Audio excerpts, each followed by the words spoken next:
Welcome back, everybody. In this edition of Educational Smurf, I'm going to be showing you how you can get a 12-minute Battlefury every game on Safe Lane Ursa if you play your cards right. For this video, I have chosen to play two separate games, both in different skill brackets. First one in the 2.5k MMR, and the second one in the 4.5k MMR average. What I'm going to show you is, despite the matchups, despite the skill levels and occurrences that happen in the first 12 minutes, if you have your eyes on the prize and the correct fundamentals, you will be able to also get a 12-minute Battlefury reliably on Ursa every single game. If you don't believe me, let's just jump right in and let me prove it to you. As we load into the first game, this is the 2.5k average game first. And what you're going to see is that I took the Grudge Bearer facet. And the reason I took that one is I really like it against heroes with uncontrollable damage in AoE, like Leshrax and Gyrocopter, but I also like it against heroes that taunt with Blade Mail, the Legion Commanders and the Axes, because you will guarantee take damage during your ulti, even if they don't want to. So that makes the Grudge Bearer facet for me a little bit better in those circumstances. Otherwise, I will go for the other one. Whenever the offlaner defensively aggroes like this, and the lane separates, it's really important that you pay attention to what they're doing with the creeps, and you keep your creep wave alive just long enough such that the creep wave dies right as the next one gets there.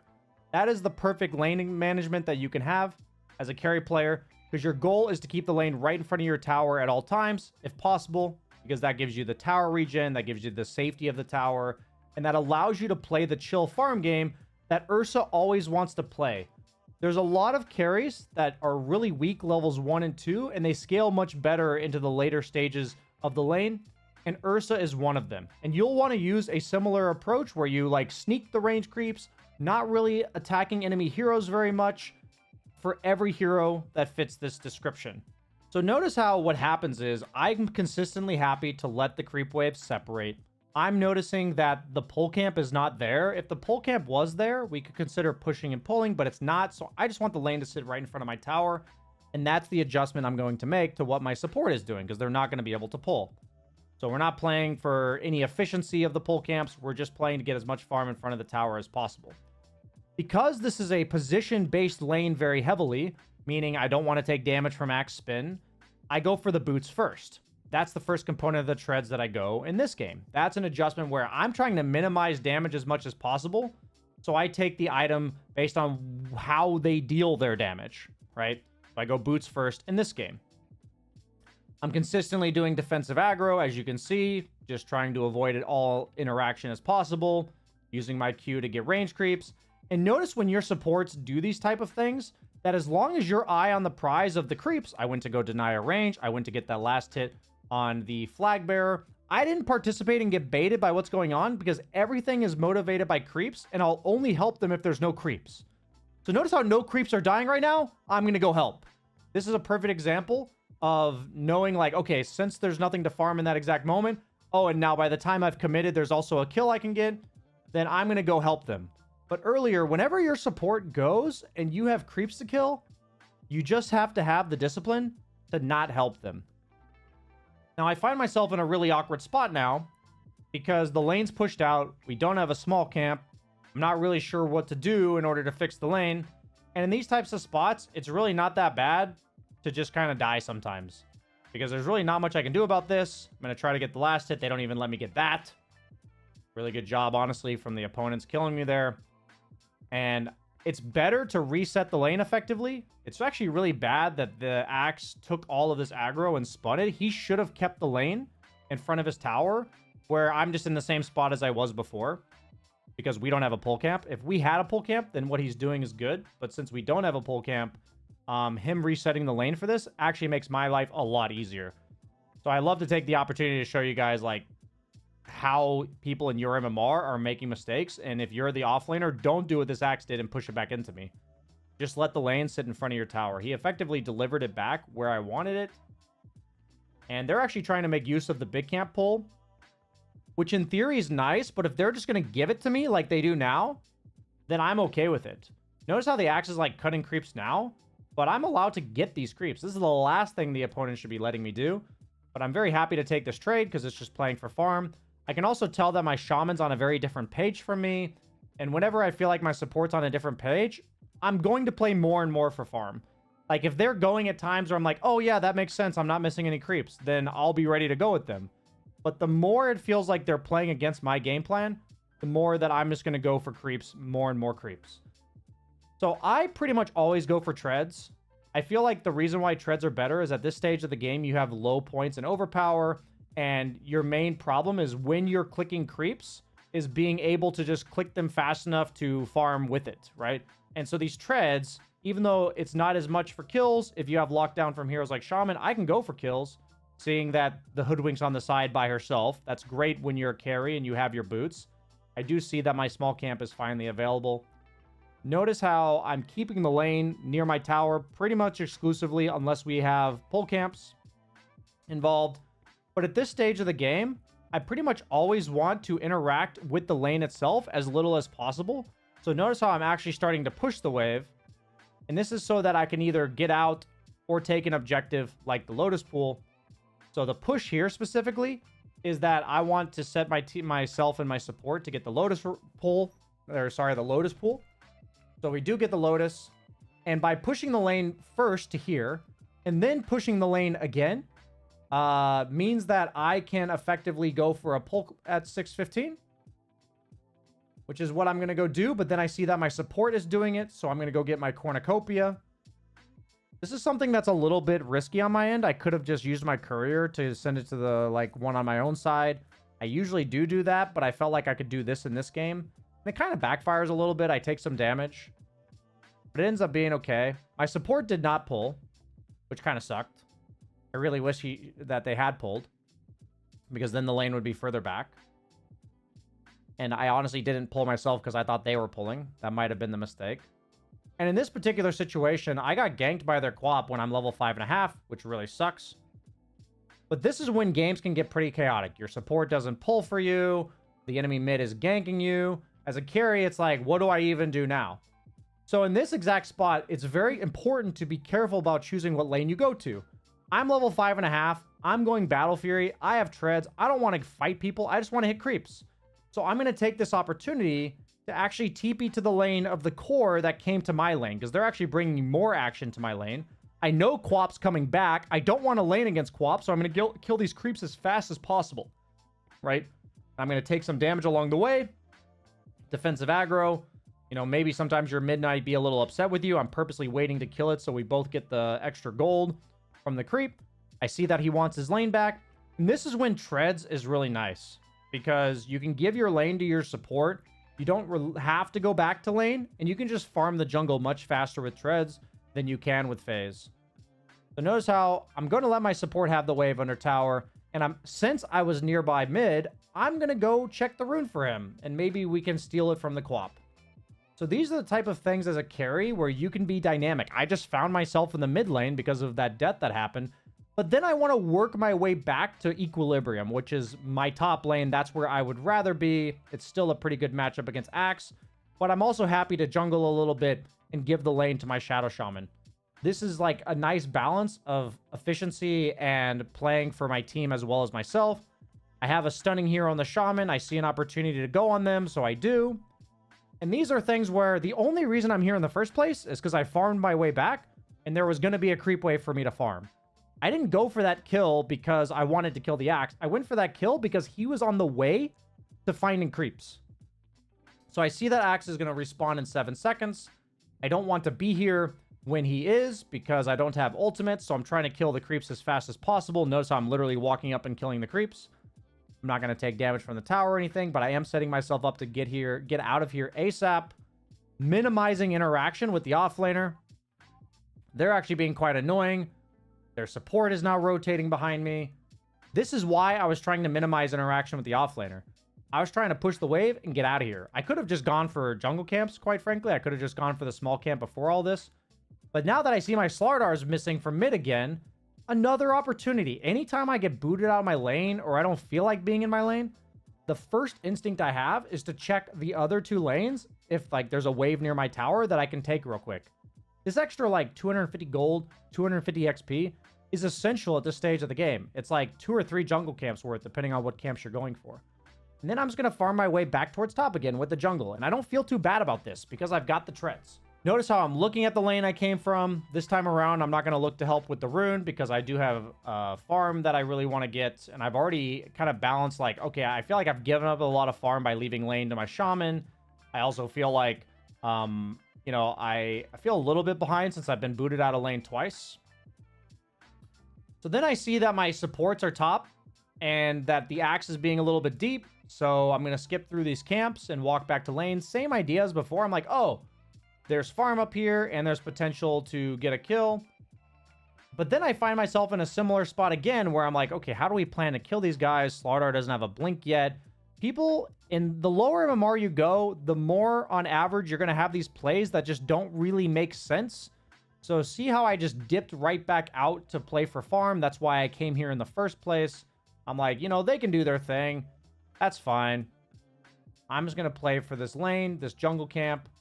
This is what we want in the first place, is to just play for the lane and play for the jungle camp. So if there's chaos going on in the game and you find your ability to just like restore this peace and tranquility, that's absolutely fantastic. That's what you're trying to do. Don't get baited by all this stuff that's going on. Don't get baited by the fact that you've been booted out of your lane, that you've had to go to mid. Notice how I went to mid twice, but I restored what I was going for. And that's how you remain consistent in these games. Sometimes you're going to have to dip in and out of your lane. Sometimes you're going to get ganked. Sometimes you're going to have to TP mid. Sometimes you'll TP to the off lane. You have to go through the gate.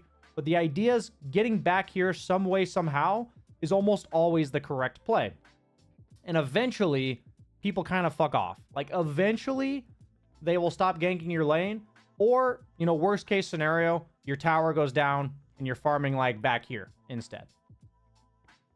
But, as you can see, we repeat the process. My team is taking a team fight. Mid lane is available. I TP there.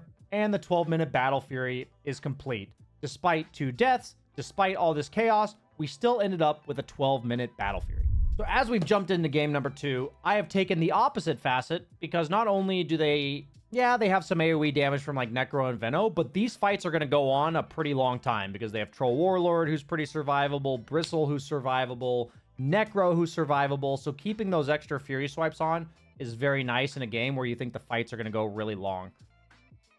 So notice a similar play here where I actually have a really strong support in the Lich, but against the Bristleback, Earth Spirit double melee offlane, I'm not nearly as concerned when I walk up for range creeps. I'm not nearly as concerned in general about like their harass potential, because I should outtrade the Bristleback for the most part, especially since he took level 1 goo for a first blood that he got. But notice how I'm setting up the creeps as I did before.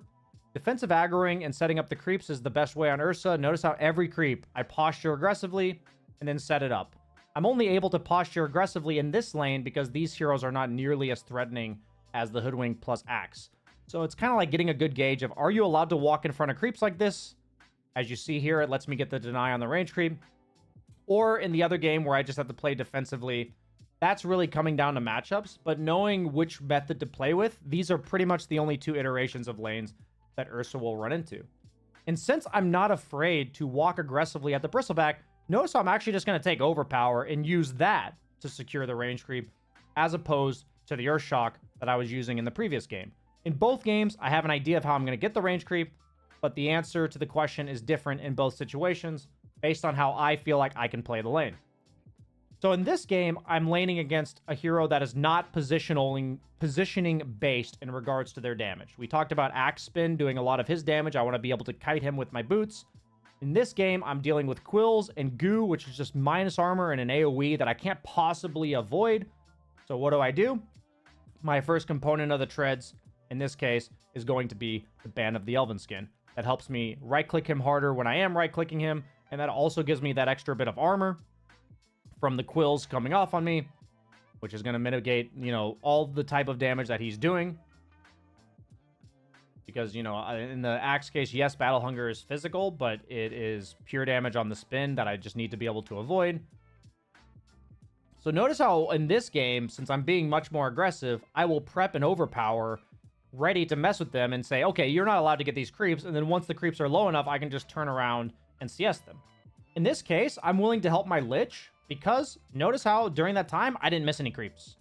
So that's why, even though it didn't work out, it's very different than the Shadow Shaman example because I wasn't missing any creeps. So I will willingly participate in any fights in the laning stage where I'm not like getting completely brutalized, you know, like the trade is not that bad, but also mainly because I am not missing any creeps during this time.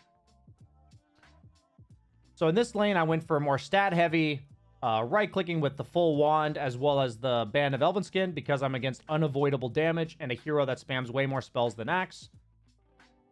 But I almost always go for the boots second, because Ursa does have overpower for his right-clicks, and also just boots on Ursa are really strong. We find ourselves in a similar spot somehow, where the creep lane has been pulled, and I'm managing to get to farm the hard camp, so I appreciate that. Seems like everybody's doing that for me.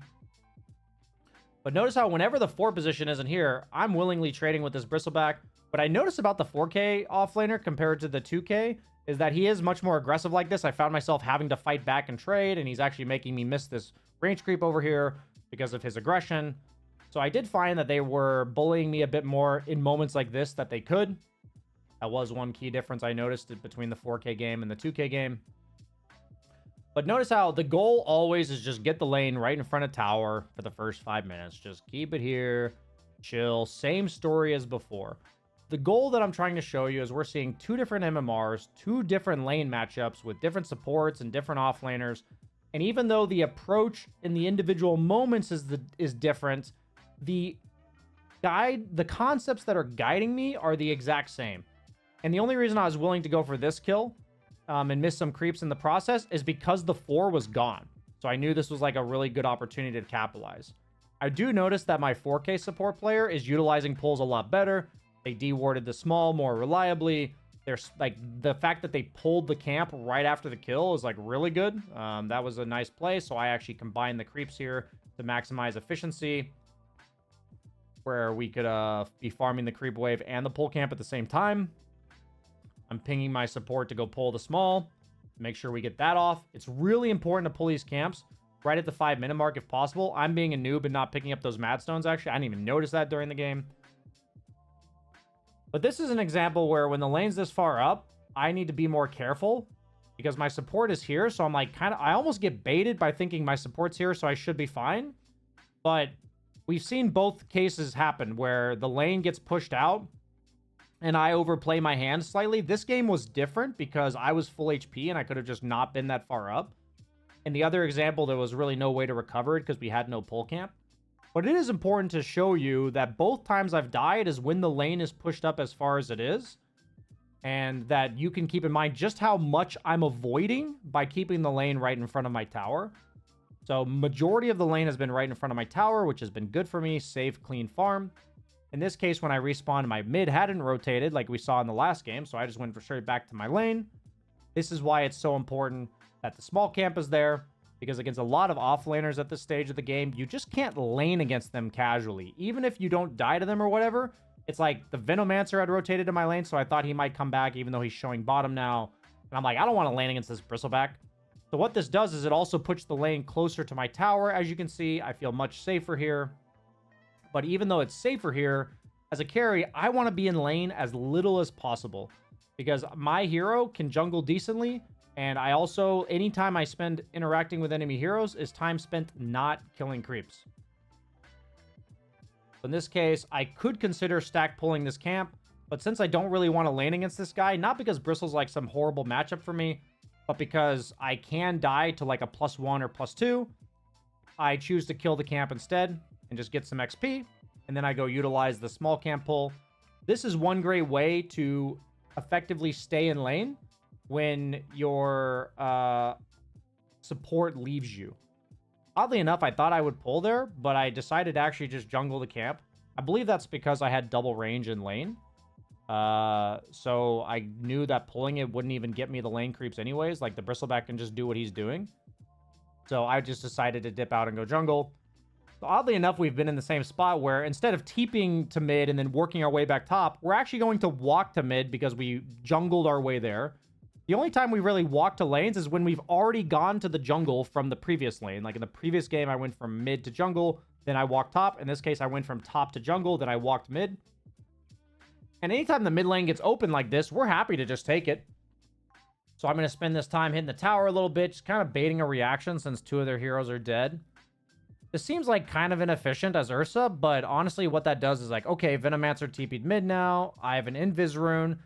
The awkward part about this game is that I cannot TP back to a safe lane where the enemy off lane is full of slows and the enemy is also respawning. Theoretically, they could have 4 heroes in my lane and I just don't know it, so I don't want to go back there. So I'm taking this opportunity to go towards my team, looking for a kill behind tower. This is the type of stuff where I've just recognized I can't lane very reliably against Bristleback. Mid lane was open, so I ended up there. I got the rune, and it seemed like an opportunity to go to bottom. None of that panned out, and now I'm just going to farm the neutral camps around the bottom lane. And notice what's happening to my Lich bottom. That's what I don't want happen, or top, sorry. I don't want that happening to me. He's getting dove by an Earth Spirit plus Bristleback. Notice how I've put myself out of the line of fire. That is the most important part about playing carry, is that you eventually show up in a lane or a jungle that's not being contested for farm. And yes, it does require dynamic thinking, but the point is that if you are able to slowly but surely adjust to these situations over time, you will end up in scenarios where you are always hitting creeps and never ending up near your allies, right? So even though I was helping my team to threaten bottom tower, I wasn't anywhere near them. So this camp is gone, so I'm actually just going to take this wave right in front of their tower because of the fact that their Troll Warlord's having a really tough game. If this Troll Warlord was more farmed, I wouldn't be doing this at all. I would have just left. I would have probably TP'd to the top tier 2, maybe the mid tier 2, and taken those camps. As long as I'm hitting jungle camps, I'm pretty happy either way. So, you know, I don't need to be picky about exactly where that is. I feel like if you go phase as a carry, especially on like Ursa, your jungling speed is so atrocious that I just have no options if my lane doesn't go exactly how I want it to go. And quite frankly, you can get a good idea of what would have happened to me if I had gone top. Earthshaker gets the treatment. Like the second they see a core TP in there, it's just really incentivizes them to dive you because Bristleback loves diving. He's a very aggressive offlaner. And they also have so many heroes with slows, Necrophos, Venomancer. So notice how like I've been avoiding going top there, and as somebody watching this, you may be like, why is this carry player running through mid, running to bottom, never TPing back top? This is from learned, pattern recognition that in certain matchups, I think Bristleback's a great example. You just can't TP back into these heroes unless all of the enemy heroes have like TP'd somewhere else. Like, you know that guy's alone, right? If you have proof that he's alone, then you can go back. So in the last game, we ended up mid a lot, rotating our way back to top. In this game, I left my lane, told you why I can't go back because nobody on their team was ever forced to rotate elsewhere, and I just stayed on the other side of the map. I've often gotten asked, like, do carry players rotate to the enemy safe lane like they used to? Because that was what a lot of my old videos were about. And the reason that I've stayed here is not because I want to be here. I've stayed here because I don't feel comfortable going back to top. The first time that I get to go back to top is actually now when the lane's being pushed into my tier 2 tower. So it's not only about recognizing when I don't want to be in lane anymore for all the reasons that I mentioned, but what's going to happen to me when I return to my lane? Is the opponent able to bring more heroes? Because that's what they want to do. I never want to team myself into a situation where they could just bring more heroes and I have no answer to it. I don't ever want to be forced to fight anybody. Any fight that I'm taking, it's because I have the Invis rune and I'm going to my team intentionally, or because I'm like walking back to my safe lane like you saw in the 2.5k game. But notice how in both these scenarios, so many different things have happened, and we still end up with Tread's Battlefury at 12 minutes into the game. And getting this 12-minute Battlefury reliably is what it means to be a stable, safe laning carry player that's able to adjust to every situation involved. What's going to happen to you guys is that you're going to try to implement this, and there's going to be times where you TP into a fight that you don't want to be at, or you find yourself pinned in a situation that you didn't know you couldn't get out of.